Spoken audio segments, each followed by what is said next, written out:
Welcome into the Blitz. I'm Billy Byler here, Wayne Stats along with me, and Wayne, it's our first full playoff edition of the Blitz because playoffs are in full swing now. Some South Carolina teams jumped the gun early and were in the playoffs last week. Now everybody's involved.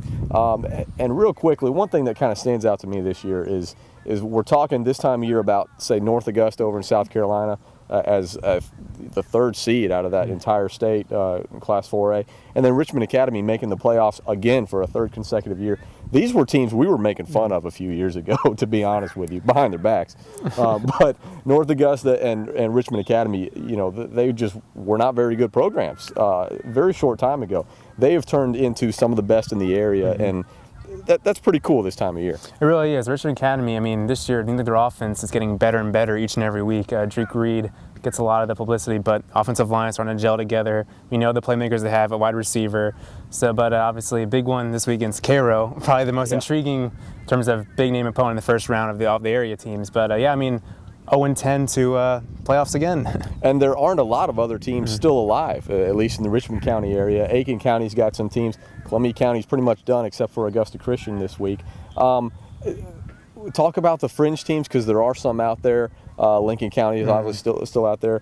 Thomson, Burt County. Are these the teams we're going to be talking about the rest of the way? There's most likely teams are going to make some runs. Obviously, being home is going to help in the first round. Thomson, Burt County, Lincoln County, you talked about. Being home is a big deal, obviously, in the playoffs. So they're probably ones that have the best chance of going forward for the Georgia schools. But, I mean, anything could happen. Richmond Academy, obviously, is probably the toughest of the Richmond Academy schools, but Richmond County schools. But who knows? And we had to wait for the playoffs to get it, but it was finally cold this week. It felt like football season out there. So a lot going on last week of the Blitz, and now first full playoff edition of the Blitz. You're watching the Blitz! All right, Wayne, looking ahead to this week, one thing we want to mention over at Thomson is there's a special situation going on there. Head coach Luther Welsh is a legend around here. There are a lot of great football coaches in this area, but Luther Welsh is right there at the top. And he's saying he's going out, and this is his last year. And so now when we hit the playoffs, it becomes pretty important, and it should be a pretty cool atmosphere as they run through the playoffs this year, right? It really should, yeah. I mean, coming off a rare losing season last year, Thomson back doing things again. Almost won the region championship, tough loss to Burt County, but in some ways it doesn't matter anymore. Now it's about this could be the last game. Every week they'll be saying this until if it is his last game. So to see how the Bulldogs go from here, three-time state champion at Thomson. I mean, kind of probably emotional when it finally ends. It's hard to imagine a coach as legendary as Coach Welsh having critics, but last year he did. They did not have a great season, but he's kind of had to prove himself all over again, and he's done a great job this year.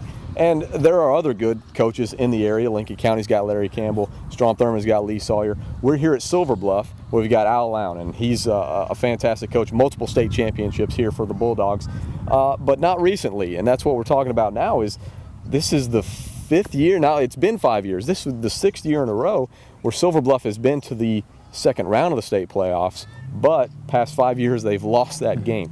They got to get over the hump. You know, the coaches don't like to think of it as a curse or anything. In fact, they're probably sick of just hearing it altogether. But this is a time of year where there's a lot of pressure on those seniors, right? Oh, I mean, I can't imagine. Facing history is always a problem. I mean, especially, he's talking about high school kids here. They're kind of a weight on their shoulders, trying to really beat against the odds, really, at this point. I mean, trying to avoid another loss in the second round. And this is a great Silver Bluff program, a good football program, multiple region championships throughout the years, and like we said, past state championships. But if the Silver Bluff seniors can win this game this Friday night in the second round, that'll be a big boost for the program.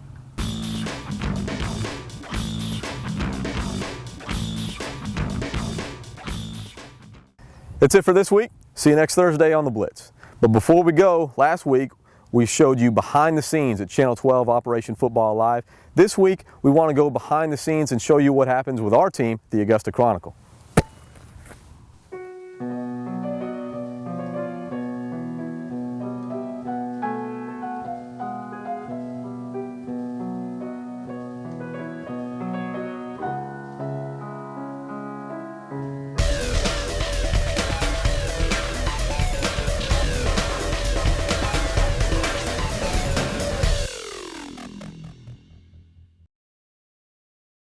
Blue 34, red 27.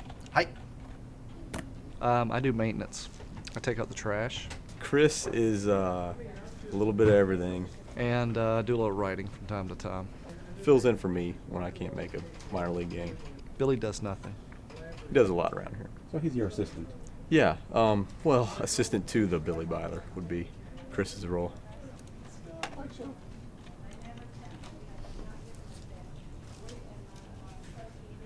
Every Friday night is kind of hectic toward the end, especially when we're on deadline. You know, for a 12-year-old, he's probably the best doogie howser we have on staff. But usually it's pretty fun, get a nice little rush, writing stories, you know, getting quotes, getting color from games. But yeah, it's pretty fun. Wayne is the new guy, and this is his first year covering high school football in the Augusta area, and he's done a fantastic job.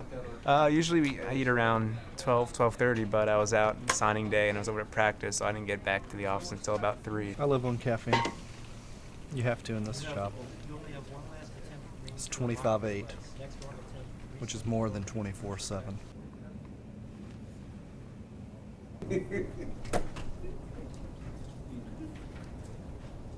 My predictions, I got North Augusta winning, Midland Valley losing, Strom Thurmond winning, Silver Bluff wins, Fox Creek loses, and Willis-Sunoco wins. So What happens if you're wrong?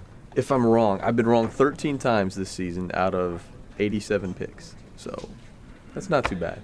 If I'm wrong, though, nothing happens, which is the best thing.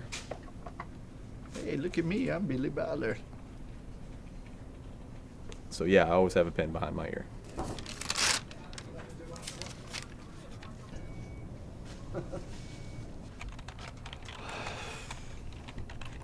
Although I don't come into the office very much because I don't have to. We're kind of equipped here to be very mobile. A lot of times I go out and cover stuff, and when I do that, I have to put in the system, and it gets opened up over here. I can be on the road, I can be at a practice, I can be at a game, and I don't have to worry about coming back to the office to file the story. Guys, sports team huddle. Hands in. Playoffs coming up. The Blitz on 3. 1, 2, 3. Blitz.